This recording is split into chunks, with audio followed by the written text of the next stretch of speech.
For this video, we're testing the W60 from Licata and Hario.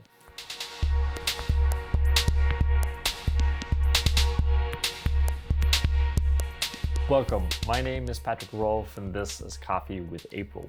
For this episode, we are discovering yet another Hario product. So this is the W60 brewer that Hario made together with Licata, which won the Barista Championship back in 2013. I was actually watching him live in Melbourne and it was a pretty epic presentation. However, we've been playing around with the brewer, and when you just kind of unbox it and look at it, it's an interesting one, and we're going to tell you why. However, we're also going to start the brew, and we will tell you why we're starting it now later on as well. So I'm just going to walk you through the variables, and then we're going to introduce it further, right? So coffee, 12 grams of coffee to a classic 200, which is how we brew a lot of our coffees here at April.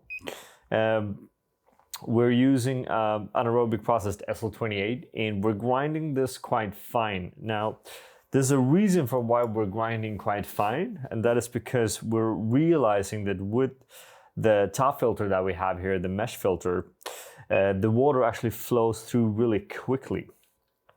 So we're changing our pouring structure a little bit, and then we're grinding a lot finer.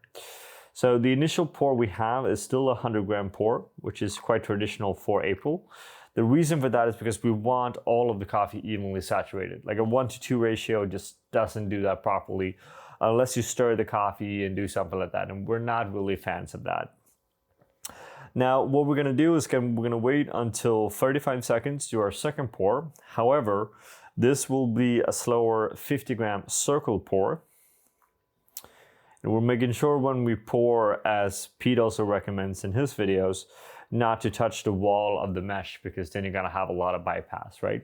So you kind of want the coffee to be pushed out to the sides, which is a little bit different from, let's say, another brewer with a paper filter in it, but it's quite interesting. Now, what we're doing here, and we'll come back to this later on as well, is that this brewer is basically created to be used in a few different ways. Now, you can use it as a traditional kind of V60, very kind of basic. We've decided not to because we don't really see the reason. A V60 already exists, we don't really need a new one, and we would definitely not buy another product to be able to do it.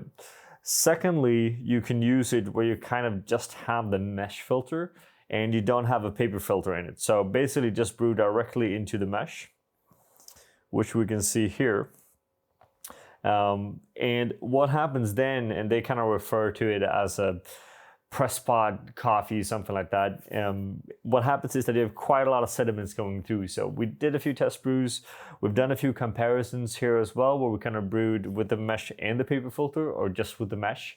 And just with the mesh just isn't clean enough for how we like our coffees. It just doesn't really make sense in our world. It's simply too dirty. I'm sure some people can enjoy it, but I've had cleaner press pots, for example, than what I have with this filter. So we kind of decided not to use it. Now, the second version of it is to brew with the mesh filter into the paper filter, which is what we're doing now. And we're doing that because we have a lot better clarity in the cup, which is great. I think a lot of us at some point in our coffee career had tried to do like an AeroPress into a V60 or a press pod and then, basically decant it into a V60. And it's interesting for sure, but it takes a really long time. And that's kind of why we started with the brew initially here as well, because what you notice here, also using this brewer, is that water goes through this mesh quite fast. So we actually had most of that water through at 1 minute and 50 seconds. And after that, what I'm doing now is just watching how the kind of brewed coffee goes through the paper filter, right? Which initially goes relatively quick, but then goes very, very, very, very slow, right? And here it becomes a little bit tricky because I have to go quite a lot finer to be able to retain the water in the mesh filter, because the mesh filter has a very fast flow rate. But then the finer I go here, the slower the drainage actually happens inside of the ceramic filter with the paper filter, right? So it's kind of a lose-lose situation here. It's hard to get the proper strength in the cup while still retaining flavor clarity, right? I'm sure some of you have figured this out already, so we're very kind of interested in hearing your thoughts on it as well. At the moment, it's a little bit of a challenge, right? But what we're looking at here is that around 4 minutes, we see the majority of the water has gone through the coffee. And it's not really a coffee bed in the paper filter, but there's clear sediment up against the walls and also in the bottom. But basically the question is, do you want to wait for another 1 minute or 2 minutes to have all of that water drain through, or do you want to take it out before, right? In this case, we're just going to let it all go through, right? But we're already here above 4 minutes. I can see there's very little water still in the filter, but there's still water in that filter, and I want all that water to go through. So I would be quite curious to hear what Pete and also Hario has in mind for this. Sure, it could be another case of a different roast degree might have a slightly different flow rate, and a darker roast might have less of an issue. But I assume a darker roast would still have an issue with this, so that the kind of final part of this brew would take a very, very, very long time, right? And also not necessarily benefiting the taste of the coffee. But able to not bore you guys, we're just going to take a little bit of break here, let this go through, give you the total brew time, give you some measurements, give you some taste ideas, and then kind of sum this video up.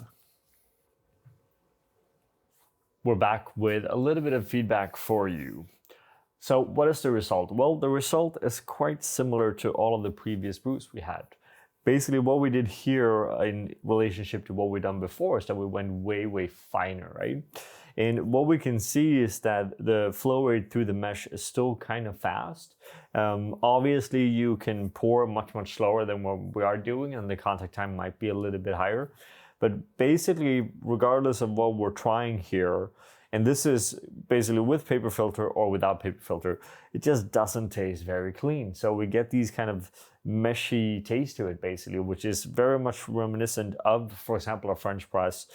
Again, with paper filter or without paper filter. I think without paper filter, it's not even worth kind of considering, because it just doesn't come out tasting very good. It's just too dirty, there's too much sediment in it, and it doesn't really make much sense. With the paper filter, it's much, much clearer, but it's quite interesting just how kind of flat-lined and dull the coffees are. And when we do comparisons with other brewer, especially brewing a coffee like this, which is an SO28, technically a Kenyan varietal, which a lot of juice in is a lot of acidity, this brewer kind of effectively takes away all of those kind of good parts. Which, yeah, a little bit of a question mark here, right? I think we're gonna leave it at that for now, and we're gonna ask you guys to maybe come with some recommendations. I assume some of you have brewed with this before, but in our experience here, the kind of using it as a normal V60 is what generates the best quality, but not necessarily better than a normal V60. So we kind of feel it's a little bit redundant at the moment. We feel it's fun that they're trying to do a brewer that is versatile and you can do a lot with, but that would make more sense if you got a higher quality cup out of it, basically, right? But with that, we want to hear your thoughts on it. We're going to take this conversation to Patreon as well to try to figure out what you guys like and don't like with this brewer. Personally, I just have an issue with any kind of mesh, metal filter, reusable filter. It's just hard in terms of making it tasty, right? But with that, we want to thank you for watching, and can't wait to kind of hear your own thoughts on this brewer as well. Thank you for watching.